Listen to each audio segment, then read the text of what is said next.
جنگ موتا اسلام کے بڑے سربوں میں سے ہے یہ، جو سن 8ویں ہجری میں لشکر اسلام اور لشکر روم کے درمیان رونما ہوئی۔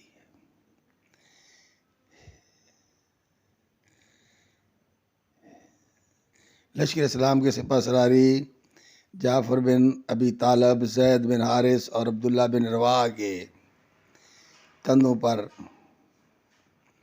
تھی اور تینوں سالار شہید ہو گئے۔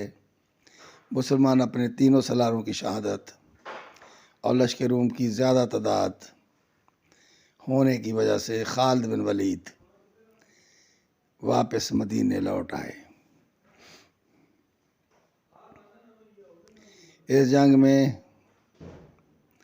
جعفر بن زید اور عبداللہ بن رواحہ کے علاوہ قریش کے دوسرے افراد شہید ہوئے۔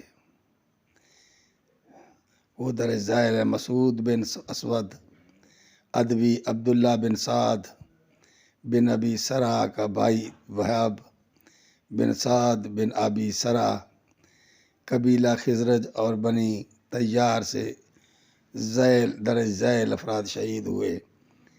سراقتہ بن عمرو، جابر بن عمرو، اس کا بھائی ابو کلاب یا کلیب، عمر بن سعد اور اس کا بھائی عامر اور حارث بن نعمان۔ اور اس جنگ کی تاریخ کے بارے میں کہا جاتا ہے کہ 8ویں سال ہجری کے جمادی الاول میں ہوئی۔